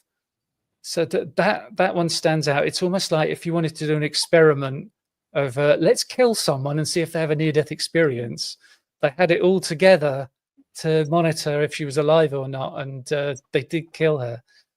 And she was one of the first persons they did that technique on. But now they use that technique now and then.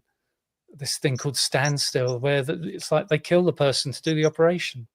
Yeah, here they call it stasis. You go into stasis, and that's crazy. Yeah, they bring you down. They have to cool you because they have to keep your brain alive. So there's a certain temperature that they bring your brain down to hold it in stasis so that it won't deteriorate. The oxygen won't deplete because your brain has to remain as alive as possible. And they know if they almost freeze your brain, you're fine. Okay. And the loud clicking in the ear is a way to hit the sinus nerve in your frontal lobe that tells your brain, keep going, keep going, keep going, keep going, keep going. It's almost like your heart's beating. It's an electrical stimulation with sound into your brain to keep your brain aware that it's got to keep going. Don't stop, don't stop, don't stop.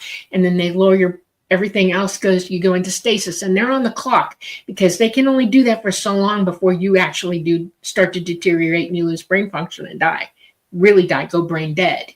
And it's just like keeping the body in a cooler while they work on you. They can't do the operation any other way because if it's an aneurysm and it blows, it would go into the hemisphere of the brain and destroy all the tissue. That's why it has to be done. They pull it out, and then they repair the veins and then they close you up and then they get you going again. That part's the most dangerous part, is restarting the body to to bring it back up, because not everybody's heart will re-energize at that point. They lose. I mean, they'll tell you it's not 100% foolproof. Out of 10 people, 8 will make it, 2 won't, you know, and it's very dangerous. And people say, well, go ahead, I'm going to die anyway. And so they do that. It's very cool.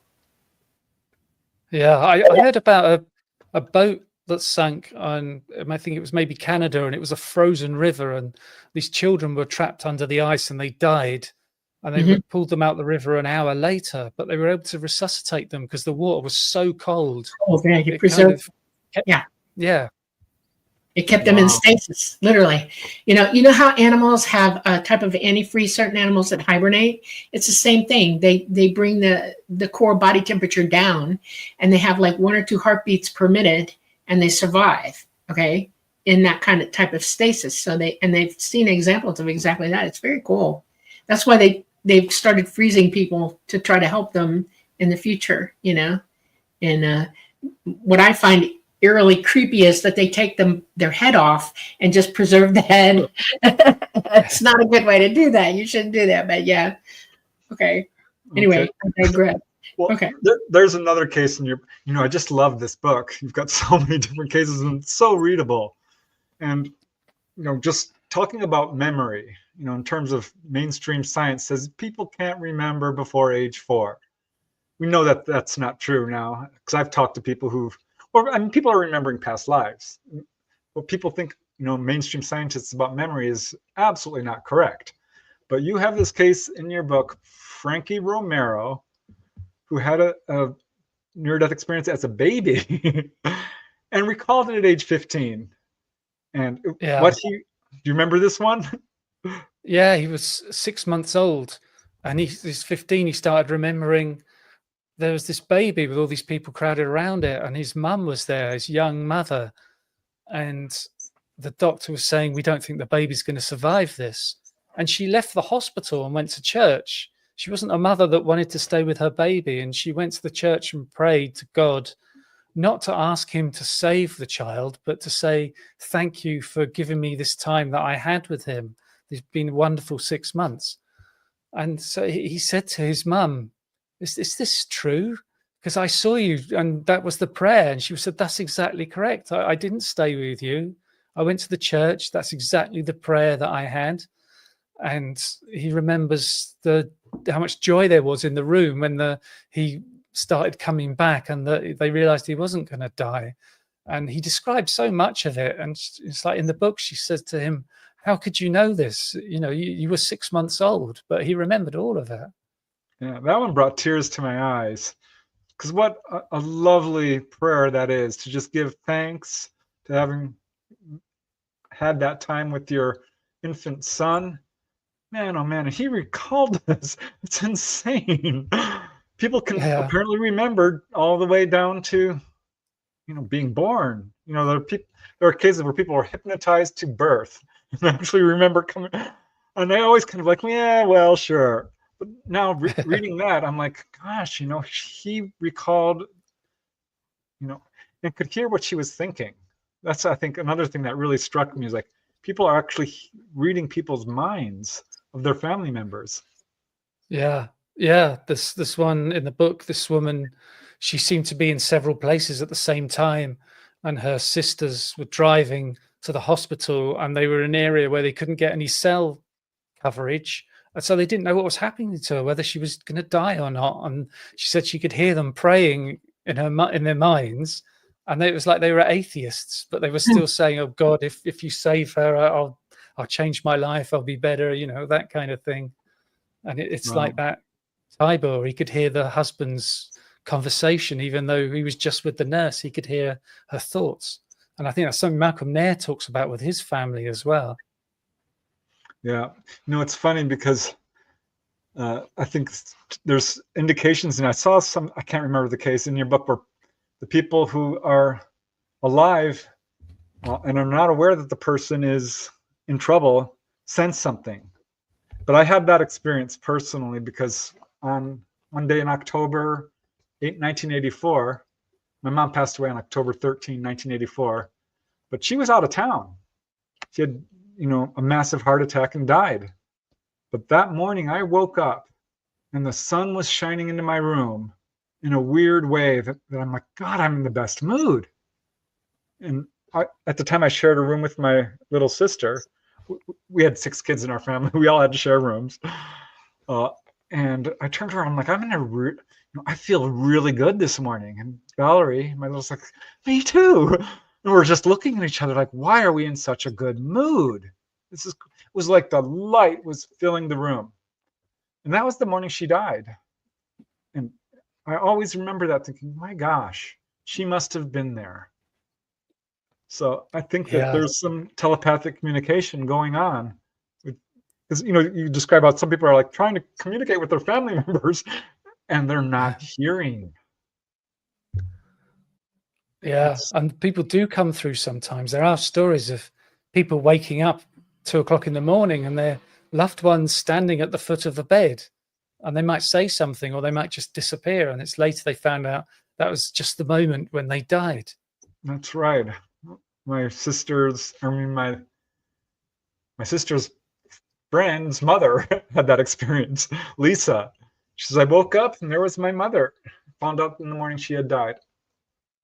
Yeah, that's amazing. These stories that's why I'm so glad the theme of your book is like, let's just prove this to people. Let's stop the skepticism. It's time. There's enough cases out there. People have to take this seriously. Yeah, it's so much research has been done, and there's so many people who just won't look at it. It's like any of this stuff, they have their fingers in their ears and they're saying, no, I'm not listening. And particularly people who should be paying attention, doctors and scientists, who just say, no, it's impossible, it can't happen, so I'm not even going to look at the evidence. But I think things are changing over time. Yeah, it's certainly gotten much more popular. Books like Daniel Brinkley's Embraced by the Light, or Betty Eadie. I think that was Embraced by the Light. Daniel Brinkley's was Touched by the Light. It's always something in the light. But yeah, Betty Eadie, her case, she's very religious. She saw Jesus, but she describes these things. The other side is so beautiful. And I know this from having had a lot of OBEs. See, I didn't have a near-death experience, but in a way I did, because my mom's death pulled me into having astral projection experiences. I pursued them vigorously, but I've been to the other side and I've been to these garden realms, and the green is so green. Everything is so bright, it's so embraced in love. It absolutely changed my life. I mean, I will never be able to describe how beautiful it is to people on the other side. So you're going to send me the document on how to do it? Yeah, I sure am. I've sent it out to thousands of people, and I hear back from a small percentage. Like, I did it. I had my first OBE. There's one guy I was working with who's legally blind, and he started having OBEs, and we connected because when he goes out of body, he can see. He can see perfectly in colors and all this stuff, and it's helping him immensely. So there's so many benefits to having OBEs. And I think the only real difference between an OBE and an NDE is an NDE is, from trauma usually, and it's a very structured event. But it's funny because they talk about not being able to cross a border. If you're OBE, you can go over into the Golden City, and you can go high up there into realms that you couldn't even possibly describe with the words we have in our language.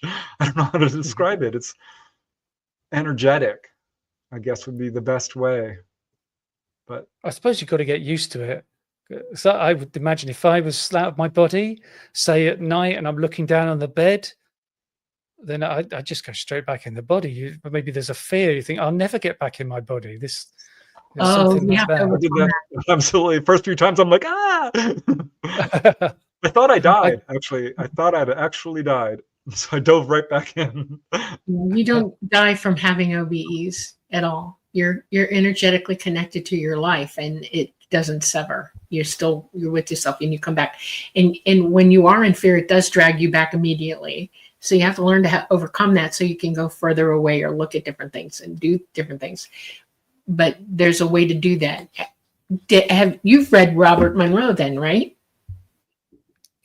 I interviewed somebody who teaches their systems because he did so many, and he's one of their registered instructors, and he's in Germany. But he said the couple of weird things about. He said that he had out-of-body experience in his apartment, and he went down the hallway, and it was a wooden floor and a blue wall. But he was saying actually his apartment's carpeted and it was a white wall. So why did he see wooden floor and a blue wall when he was out of body? That seemed a bit weird. But I also talked to a woman who's a medium, and she woke up standing next to her bed, and there were 4 greys at the foot of her bed.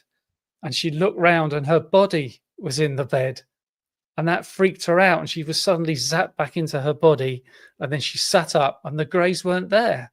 So it seems the greys were in that astral space, not in like physically. Yeah, they do that. They visit us that way sometimes. If they can't physically come here, they can visit you astrally. They OBE to you, or they can remote view you actually as well. Yep. I don't know how many people have told you that, but it's true. They can do that. They're just like us, so they can do the same things, except that they're more advanced at it than we are, you know? There's a technique in hypnosis called spirit releasement therapy, where if you have an attachment, you can kind of hypnotize and communicate with whatever spirit is there. But the guy who I know is an expert in it says that 10% of the time it seems it's ETs. It's not human spirits. Right, exactly. And they find it's like the ETs have attached a device to the person, but it's in the astral realm. It's not physically inside you like you're an implant. Not a device. It's not a device. They're just able to do that. We're all related to one another. We all have lifetimes of experiences with one another. And they can be clear across the universe somewhere and have an attachment to somebody here because they know you. Okay. And they'll OBE to you to check you out and see how you're doing. They're way more awake than we are. They're more conscious. Their consciousness is wide open, operating on a different level from us because we're disconnected from it, from not using our abilities properly. And so it's not really a device. It's just that they know your specific, they know you, and there's no separation. You have to understand that on the other side, there's no separation outside of this dimensional space. We're all that connected to one another. And if they know you, they're going to come looking for you. And they do. Absolutely. You know, most people don't realize that we are that connected to the universe and everything in it, and that we can have those same experiences as well.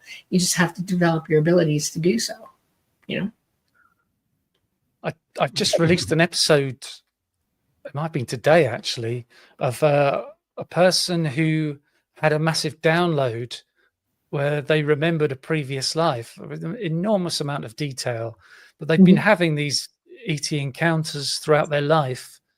But this past life memory, they ended up near the death, and on the planet where the life was, where the past life on another planet, there were ETs visiting the planet.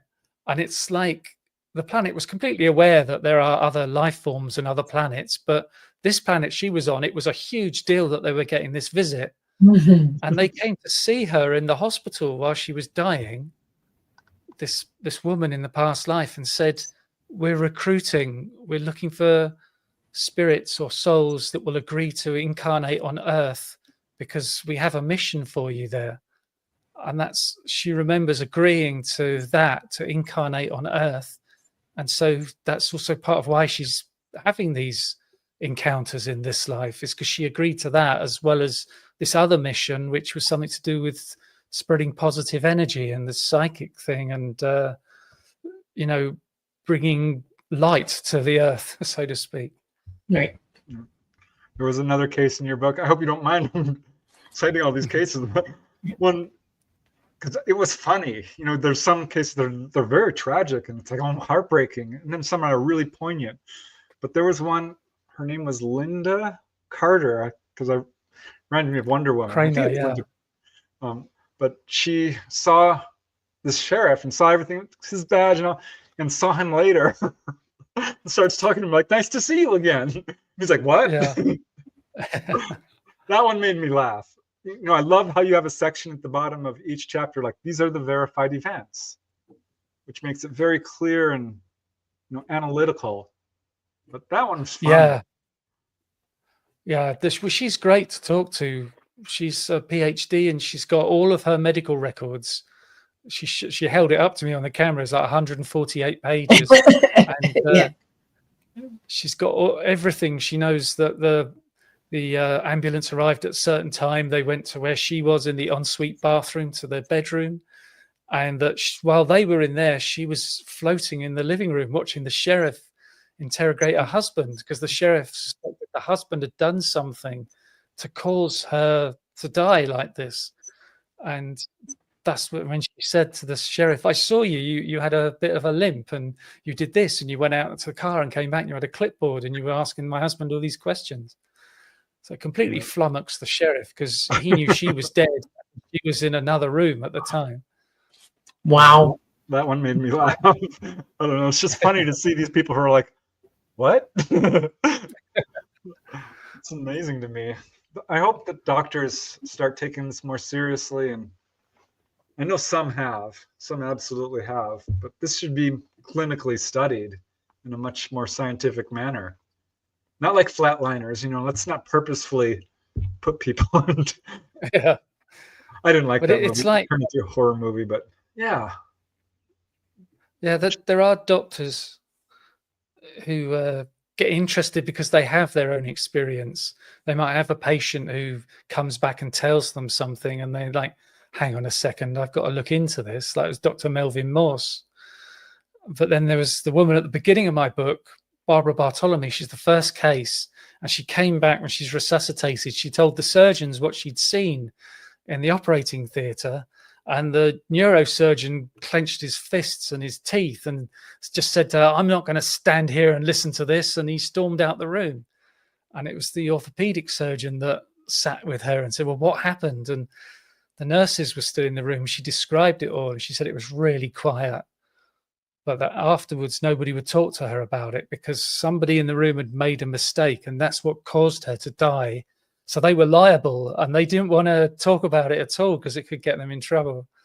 Yeah. In fact, I remember reading about a case. I don't know why I read this one. I don't think it was in your book, but it should be because it's very good, where this lady saw that the nurses did not clean the sheets. They just, after she had urinated on them, and just put them in the dryer and put them back in.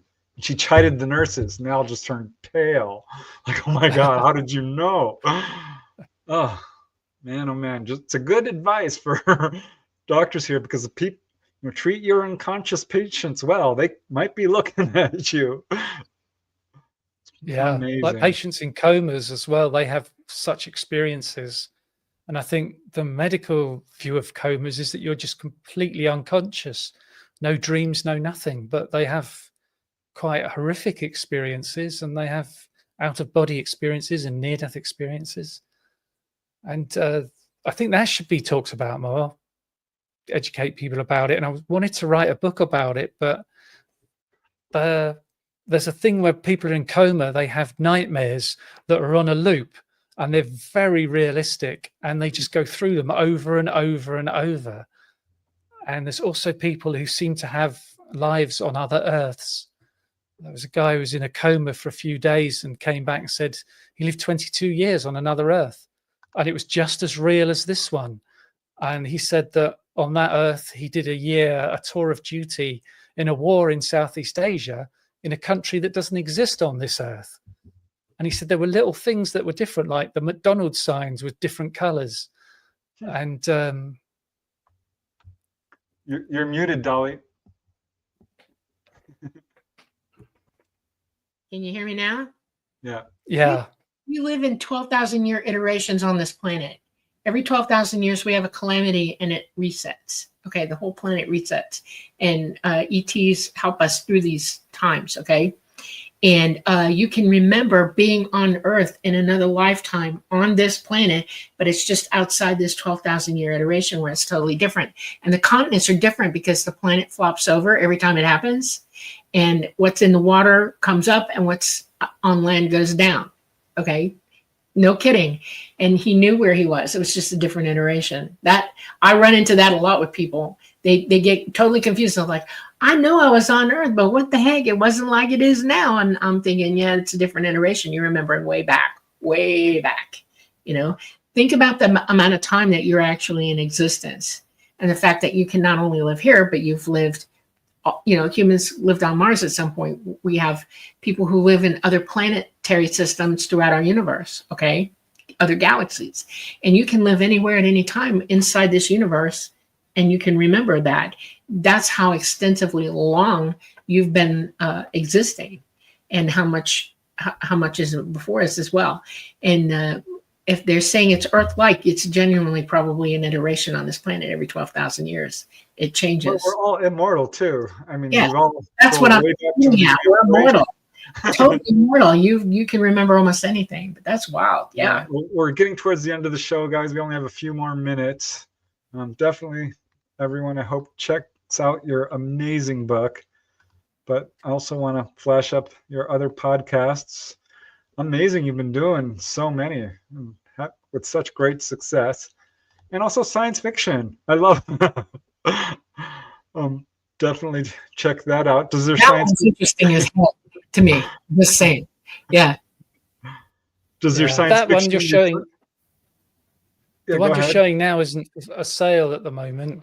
Oh, I was talking to a guy who has books out. A guy called Richard Martini, and he produces a lot of books. And I told him about this one. He goes, "You put suicide in the title? That's a trigger word. The Amazon algorithm won't show it to people. So I've got to get a whole new cover done and rename the book." Really? About immortal endings. See what that means. See what I'm saying? Yeah. Wow. Very cool. Well, yeah. So we gotta wrap it up here. Is there any last messages you want to give to the folks who are listening? Well, I suppose it's a thing. When I take people through past life regression, if we encounter their spirit guide, which I try and do every session, I ask them, is there a way we can have a stronger connection to you? And they almost always say meditation. And they almost always say, we're always with you and we're always on your side. So I think that's a nice little thing to leave with that. Absolutely. Yeah, I love that. That's perfect. Yeah. Thanks so much for coming on, Simon. It was really a wonderful show. You back? Are you going to have another book out anytime soon? Maybe next year. I'm writing a book about alien abduction. Really? Yay. Oh, cool. Really cool. That one we have to bring you back for. That's like right up my alley. Okay. Yeah. Well, thanks very much, Simon. And thank you guys in chat and everyone listening. We truly appreciate you guys joining us each Monday evening. Our guest has been Simon Bown, talking about near-death experiences mostly, but psychic stuff and some really interesting experiences you yourself have had, Simon. So thanks for sharing those. Thank you, all you guys who donated so generously. I know that some of you probably did. And we truly appreciate it. Yes. We love you guys so much. Thank you so much for joining us. And Dolly, I guess we have to Okay. wrap up. All right. Well, we're going to sign off. Simon, stay with us. Don't hang up right away. Thank you, everybody, for visiting us on the Light Gate on this Monday night. We're coming to you live from the beautiful city of New Orleans in Louisiana at the United Public Radio Network at 107.7 FM and the UFO Paranormal Radio Network at 105.3 FM. We're on Facebook, we're on Roku, we're on Rumble, and we're on YouTube. Please, everybody, have a wonderful week. Stay safe, be good, help yourselves, help others. And we love you.